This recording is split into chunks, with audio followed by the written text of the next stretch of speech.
டெல்லியில இருந்து நேபாளில் இருக்க காட்மண்டு இருக்க 2 ஃபாரினர்ஸ் வந்து சைக்கிள்லேயே போகலாம் அப்படின்னு சொல்லிட்டு போயிருக்காங்க.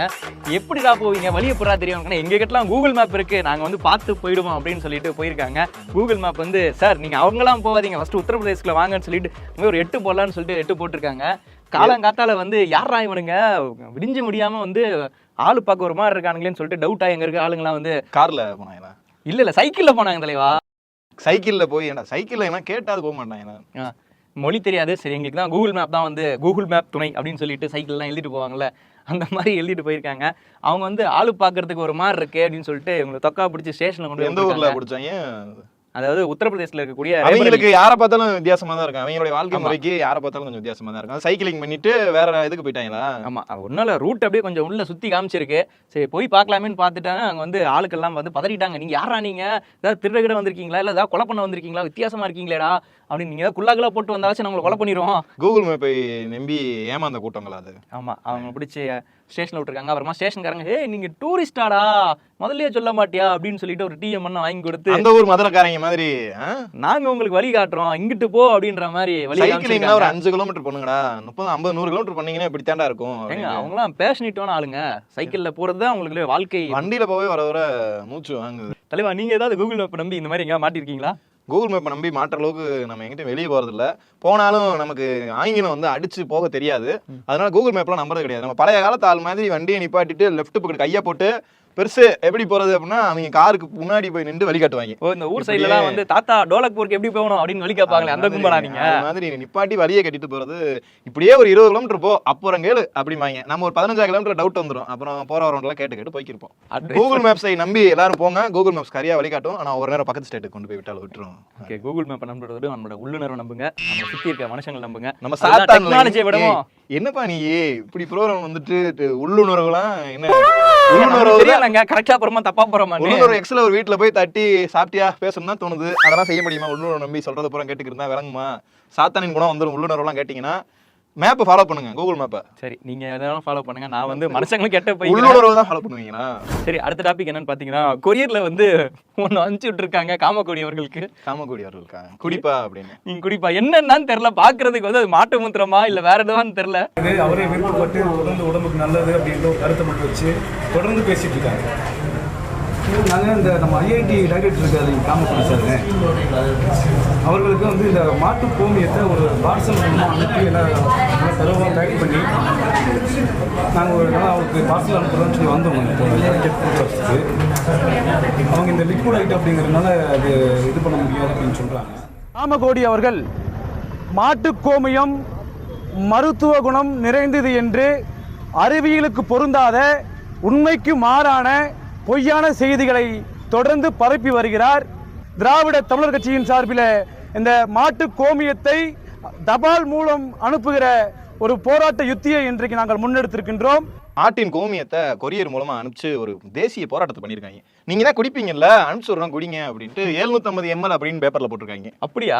எனக்கு என்னமோ இவர் வாங்கிட்டு போயிட்டு இது வந்து மாட்டு கோமியமா இல்ல மனித கோமியமா என்று முதல்ல நீங்க வந்து ரிசர்ச் பண்ணி கொடுங்க அப்படின்னு சொல்லிட்டு ஐஐடிலேயே ரிசர்ச் பண்றாங்க. கோமியம் குடிக்கிறவங்க தான் அதை கண்டுபிடிக்கணும். இன்னொரு காரணம் போஸ்ட் ஆஃபீஸ்ல போய் வாட்டர் கேனோட நீட்டி கொரியர் பண்ணணும் அப்படின்னு இருக்காங்க. கொரியரா எங்க? அப்புறம் ஒண்ணு இதை நல்லா மோல்டு பண்ணி சீல்டு பண்ணி தாங்க. ஜிபி முத்து சொல்ற மாதிரி இல்லை என்னல மூத்திரத்தை அனுப்பியிருக்கீங்க அப்படின்ட்டு. என்னது பயமா இருக்கு, என்னது இது அப்படின்ட்டு இதுக்கு ஒரு போராட்டம் கட்சி போட்டு போஸ்ட் ஆஃபீஸ்க்குள்ளேயே கோயம்புத்தூர்ல தலைவா? கோயம்புத்தூர் தான். புரியுது. இந்த மாதிரி ஐடியாலாம் அங்கதாங்க ஒதுக்குது. கோயம்புத்தூர் வந்து கோமியத்தை கொரியர்ல அனுப்பியிருக்காங்க. ரொம்ப பெருமையா இருக்கு. ஒரு பேர் அண்ணாமலையா? இல்ல அண்ணாமலை சார்ந்த பெயர் வச்சு அமைச்சிருக்காரு. அண்ணாமலை சார்ந்த ஆட்களுக்கு அண்ணாமலையே எப்படி செய்வாரு? ஏங்க பண்ணாலும் பண்ணிருப்பாருங்க. ஆடு பெருசா மாடு பெருசா, நான்லாம் வந்து ஆட்டு மூத்திரம் குடிக்கிற வேண்டாம், என்னோட நீ பெரிய ஆளா அப்படின்ற மாதிரி போட்டியில ஏதாவது அமைச்சுதான் வச்சிருப்பாரு. பாவத்தை என்ன இப்படி பேசுறீங்களோ எங்க அண்ணனை தேவையில்லாம இப்பெல்லாம் பேசாதீங்க. ஜஸ்ட் ஃபார் மன நகைச்சுவை, அவ்வளவுதான். இன்னைக்கு நம்மளுடைய ஷோக்களை பூரா வந்து கண்டென்ட் பற்றாக்குறைய பூரா அண்ணே சீமான் கடந்த ஒரு 20 நாளா வந்து தீர்த்துக்கிட்டு இருக்காரு. 20 நாளா சில்லற வேலையில பூரா. இன்னைக்கு வந்து ஈரோடு கிழக்கு போனாரு. உள்ள போக முடிஞ்சதா?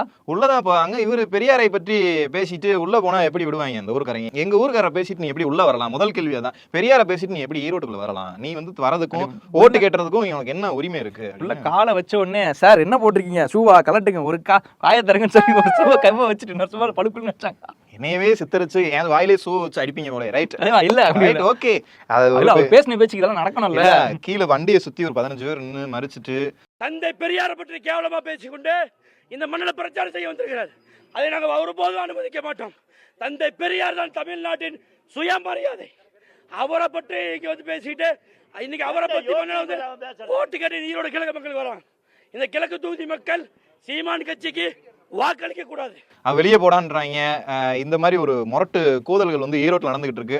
நீ வந்து எலெக்ஷனை வந்து எல்லா கட்சியும் வந்து ஆளுங்கட்சியை தவிர எல்லா கட்சிக்காரங்களும் விலகிட்டாங்க. இன்னும் 1 வருஷம் தான் இருக்கு. நீ வந்து நின்னாலும் சும்மானு இருக்கிறது கிடையாது. பெரியாரை பத்தி தப்பா பேசிட்டு அங்கேயும் போய் கேம்பெயின் பண்ற அப்படிங்கும் போது ஊருக்காரன் எப்படி ஓட்டு போடுவான்? நீ பேசுறது நியாயமா தர்மமா அப்படின்னு நீ ஒரு பாலிடிக்ஸ்ல ஒரு சிங்கமா இருப்பேன்னு பார்த்தா பிக்காளி பயில அறிக்கையே பயங்கர ஸ்ட்ராட்டஜிக்லாம் யூஸ் பண்ணிருக்காருங்க. அதாவது மேடைகளை மட்டும் தான் பேசுவாராம், கூட்டத்துக்குலாம் போக மாட்டாராம். சுத்தி எப்பவுமே வந்து பவுன்சர்லாம் இருப்பாங்களாம்.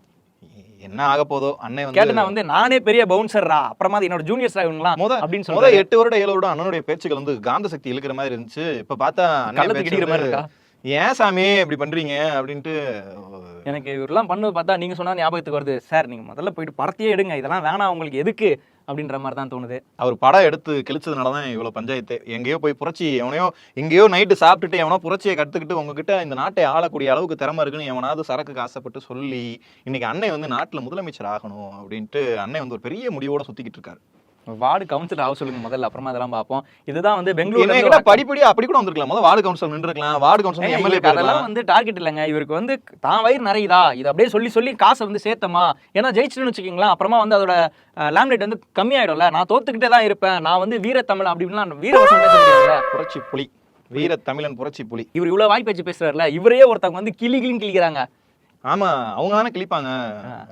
உன்னை பத்தி எனக்கு தெரியும். டேய் சீமான், சாரி சைமன், உன்னை பத்தி எனக்கு தெரியும்டா. ஒழுங்கா இதே காதலே நான் எத்தனை தடவை நீ பேசுனதை கேட்டிருக்கேன் தெரியுமா அப்படின்னு வந்து பிரபாகரனை வந்து இவர் வந்து திட்டினதா வந்து சொல்லியிருக்காங்க. என்ன நான் எவ்வளவு தடவை என் முன்னாடி பிரபாகரனை திட்டிருக்கேன், இன்னைக்கு நீ பிரபாகரனுக்கு வச்சு பேசுறியே, போன்ல நான் வச்சிருந்த போன்ல ஆடியோஸ் எல்லாம் இருந்துச்சு, அந்த ஆடியோஸ் எல்லாம் அங்க கொடுத்து பிடிங்கிக்கிட்டாங்க அப்படி இப்படின்னு அண்ணி வந்து நேத்து ஒரே இன்னைக்கு ஒரே சவுண்டு. அவங்க ஒரு வீடியோ வந்து வெளியிட்டிருக்காங்க. என்ன அப்படின்னா டீட்டெயிலா சொல்லிடலாம். அவங்க வந்து முதல் தடவை வந்து சீமான் மேல வந்து ஒரு கம்ப்ளைண்ட் பண்ண போனாங்களாம். அதாவது ஏடிஎம்கே பீரியட்ல அம்மா ஆட்சி காலத்துல வந்து அம்மா ஆட்சியின் பொற்கால ஆட்சியில வந்து கம்ப்ளைண்ட் பண்ண போனாங்களா. அப்போ வந்து அங்க இருக்கக்கூடிய போலீஸ்லாம் வந்து அவங்க மொபைல்லாம் நீங்க கொடுங்க என்ன ஆதாரம் வச்சுக்க வாங்கிட்டு அப்படியே வச்சுக்கிட்டாங்களாம்.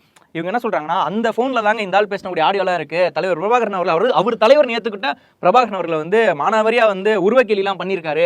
அதுக்கான எவிடன்ஸ் எல்லாம் என்கிட்ட இருக்கு. என்கிட்ட எவிடன்ஸ் எங்கன்னு கேட்டா அந்த போன்ல இருக்குது, அதை யாரா வாங்கி கொடுங்க நான் வந்து காட்டுறேன் அப்படின்ற அளவுக்கு அவங்க பேசியிருக்காங்க. மொரட்டு கான்ல இருந்திருக்கும் போற இந்த ஆள் மேல.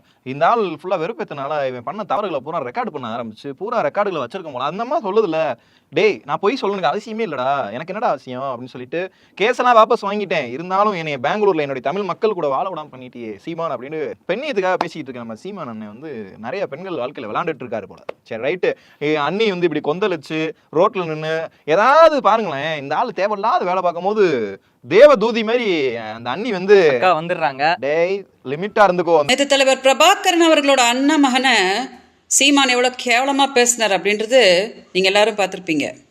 சீமானுக்கு வந்து கோவம் வந்தால் தலைவர் பிரபாகரன் அவர்களே வந்து அவரோட உருவத்தை கேலி பண்ணும் விதமாக குண்டமக அப்படின்னு தான் என்கிட்ட கேவலமாக பேசுவார். அந்த மாதிரி சீமான் என்கிட்ட ஃபோனில் பேசியிருக்கிற பல ஆடியோஸை வந்து நான் வந்து 2011 அஇஅதிமுகவோட காலகட்டத்தில் சீமான் மேலே போய் கம்ப்ளைண்ட் கொடுத்தேன் இல்லையா, அப்போது தலைவர் பிரபாகரனை எவ்வளோ கொச்சையாக பேசியிருக்காரு பாருங்க அப்படின்னு அந்த ஆடியோ கூட நான் காவல்துறை கிட்ட காட்டினேன். இன்னைக்கு அந்த ஃபோன் என்கிட்ட இருந்துச்சுன்னா உலகமே வந்து ஷாக் ஆகிறபடி நிறைய ஆடியோஸை வந்து சீமான் தலைவர் பிரபாகரனை பற்றி கொச்சையாக பேசியிருக்கிறத நான் டெலிகாஸ்ட் பண்ணி காட்டி இருந்திருப்பேன். படத்துல வந்து மிரட்டிட்டு போகும்போது ஒரு சீன்ல பிச்சு போடுவேன் உன்னைய தொலைச்சு போடுவேன் அப்படின்ற மாதிரி. அதுக்கப்புறம் அண்ணன் அமைதியாயிருவாரு. அண்ணனை வந்து அண்ணனும் இதை பத்தி எல்லாம் எதுவும் பேச மாட்டாரு. இப்படி ஒரு பொம்பளை எப்படி பேசுவாரு, எப்படி பேச முடியும், நீ பேசி பாரு. இந்த இப்படி பேசுறாங்களே அப்படின்னுட்டு எப்படி கேட்பாரு, அதை விட அந்த கேள்வி கேட்காதீங்க, வேற கேள்வி கேளுங்க. ஏய் அந்த கேள்வி தான் முதல் கேட்போம். என்ன தனியா போனை போட்டு ஏன்டா ஏன் மாமா கிட்ட இப்படிலாம் பேசுற, என்ன அமுலு இப்படி பண்ற அப்படின்ட்டு. சரி ஓகே, ஏதோ குடும்ப பஞ்சாயத்து மாதிரி இருக்குது. சரி ஓகே, அது அந்த பக்கம் போட்டோம். அண்ணனை வந்து அக்கா இப்படி கிளிகிளின்னு கிழிச்சிட்டு இருக்க, அண்ணனுடைய தம்பிகள் வந்து வேற ஒருத்தர் வந்து வசைப்படுற மாதிரி போன் கால்லாம் பண்ணி டார்ச்சர் பண்றாங்களாம். அந்த போட்டோ பஞ்சாயத்துல வந்து பாத்தீங்கன்னா அவர் எடுத்து கொடுத்தவர் எடிட் பண்ணி கொடுத்தவரை வந்து குடும்ப ரீதியாகவும் போன்ல யார் எடுத்து அவருக்கு தொலைபேசிக்கு போன் அடிச்சு மெசேஜ் பண்ணி நாத்தாக்கா நண்பர்கள் வந்து டார்ச்சர் பண்றதா வந்து ஒரு பேட்டி கொடுத்திருக்காரு. அண்மை செய்தி, சீமான் விவகாரத்தில் நாம் தமிழர் கட்சியினர் தம்மை மிரட்டுவதாக இயக்குனர் சங்ககிரி ராஜ்குமார் புகார் தெரிவித்திருக்கிறார். இந்த மாதிரி என் ஃபோனை டிஸ்டர்ப் பண்றாங்க, எனக்கு கொலை மிரட்டல்லாம் விடுறாங்க, என்னால வாழவே முடியல, உண்மையை சொல்லக்கூட முடியலையா, 15 வருஷம் கழிச்சு நான் சொன்ன உண்மையே வந்து நீ கொந்தளிச்சிருக்கு, இது பத்தாதுன்னு இருக்கிற முறை மிரட்டுறேன், நீங்க யாரு மிரட்ட சொன்னா அப்படின்னு அவர் வந்து சங்ககிரி ராஜகுமார் வந்து ரொம்ப வருத்தத்தை தெரிவிச்சிருக்காங்க. அவர் வந்து இன்னொரு விஷயம் சொல்றாரு, நீங்க என்ன திட்டுறீங்க அதெல்லாம் ஓகே தான், உங்களுக்கு ஏதோ மனசு புண் பண்றீங்க எல்லாம் ஓகே தான், ஆனா வந்து நீங்க வந்து தலைவர் பிரபாகரன் போட்டோ வச்சுட்டு உங்ககிட்ட இந்த டிபில வந்து கால் வருது, என்னால வந்து அதுதான் சகிச்சுக்க முடியல, அதை பார்த்துட்டு நான் வந்து யாரோ வந்து சரி ஓகே நம்மளால தான் சொல்லி எடுத்தா, நீங்க வந்து ஏதோ பேசுறீங்க, நீங்க பேசுற வார்த்தைக்கும் நீங்க வச்சிருக்கக்கூடிய டிபிக்கும் சம்பந்தமே இல்ல, அந்த அவர்லாம் வந்து தலைவர்லாம் வந்து இந்த மாதிரிலாம் இருக்கவே மாட்டாரு, அந்த மனுஷன் அவர் பேசுறாரு, அந்த மனுஷன் பேர் தமிழ்நாட்டுல கெடுக்க பிறந்திருக்கீங்கடா அப்படின்ட்டு சங்ககிரி ராஜகுமார் ரொம்ப வருத்தத்தை தெரிவிச்சு என்னை வெறுப்பேத்தாதீங்கடா அப்படின்ட்டு டென்ஷன் ஆகி பேசிட்டு இருக்காரு. சரி தம்பிகள் இந்த மாதிரி பண்ணிட்டு இருக்க, அது இந்த கட்சியை சேர்ந்த தொழில்நுட்ப அணியில இருக்கக்கூடிய ஒரு தாள் வந்து, அதாவது சக்திவேல், நம்ம ஆல்ரெடி நம்ம சோழியே பேசியிருப்போம், அவர் வந்து ஏதோ சென்னை பக்கத்துல கிண்டியா அங்க ஒரு ஆஃபீஸ் வச்சிருக்காரு, ஐடி கம்பெனின்னு சொல்லிட்டு மதுவாங்கரையா, அங்க வந்து ஏதோ ஆஃபீஸ் வச்சிருக்காரு, அங்க இருக்கக்கூடிய பெண்களுக்கு வந்து மிகப்பெரிய பாலியல் தொந்தரவுலாம் பண்ணியிருக்காரு அப்படின்னு சொல்லிட்டு ஒரு 4 பெண்கள் வந்து ஒரு மேல கம்ப்ளைண்ட்லாம் கொடுத்திருந்தாங்க, அதெல்லாம் எடுத்தாங்க. அப்புறமா வந்து அதை எவனுமே பேசல தலைவர் அந்த டைம்ல. ஆமா, அதுக்கப்புறம் நக்கீரன் மட்டும் தான் எடுத்து நியூஸா போட்டிருந்தாங்க, அவங்களை கூப்பிட்டு வந்து இன்டர்வியூலாம் பண்ணியிருந்தாங்க. ஸோ அதுக்கப்புறம் யாருமே அதை பத்தி பேசல, ஈவன் இந்த ஆளே எதுவும் பேசலங்க இதை பத்தி. எப்படி பேசுவாங்க? பேசினா நீங்களே வந்து முன்னாடி உங்களுடைய ஹிஸ்டரி என்ன அப்படின்னு கேட்பாங்க. ஆமா, பெண் உரிமைக்காக சாட்டையில் அடிச்சிருக்கக்கூடிய பல ஆட்கள்லாம் வந்து நம்ம தமிழ்நாட்டில் இருக்காங்க, அவங்க கூட இதை பத்தி எதுவுமே சொல்லல. அண்ணாமலை மாதிரி ஆட்கள்லாம் வந்து மற்ற பாலியல் புகார்களுக்கு பேசுற அண்ணாமலை இப்படி ஒரு இன்னைக்கெல்லாம் அந்த பொண்ணு வந்து சொல்லியிருக்கு தலைவா, ஜெயிலுக்குள்ள அனுப்புனாங்க, இப்படி கம்ப்ளைண்ட் போட்டு அவன் உள்ள போனான், எங்கிட்ட ஜாமீனை வாங்கிட்டு வெளியே வந்துட்டான், இவன் வந்துட்டான் எனக்கு பயமா இருக்கு, கோர்ட்டுக்கு போய் வாங்கிட்டான், அவன் ஜாமீன் வாங்கிட்டான், இவன் வெளியே வந்துட்டான் எனக்கு ரொம்ப பயமா இருக்கு, இவன் வந்துட்டு என்னோட வீடியோஸ் எங்களை வந்து நிறைய தவறான விஷயத்துக்கு பயன்படுத்திட்டான், அந்த வீடியோஸ் எல்லாம் எடுத்து வச்சுட்டு எங்களை பிளாக்மெயில் பண்ணா, நாங்களே பயந்து தான் கம்ப்ளைண்ட் கொடுத்தோம், இப்படி ஜாமீன் வாங்கிட்டு வெளியே வந்துட்டான், என்னென்ன பண்ண போறான்னு தெரியல. பெயில வரான் அப்படின்னா நமக்கு அப்போ என்ன ஒரு சேஃப்டி இருக்கும்? அவன் உள்ளே இருக்கிற வரைக்கும் கொஞ்சம் தூரம் நிம்மதியாக இருந்துச்சு. ஏன்னா 3 பேரோட எஃப்ஐஆர் கொடுத்துமே அவன் பெயிலில் வந்திருக்கான் அப்படின்னா அது அப்போ இந்த கேஸ் எப்படி இவ்வளோ ஸ்ட்ராங்காக இல்லாமல் போகுது.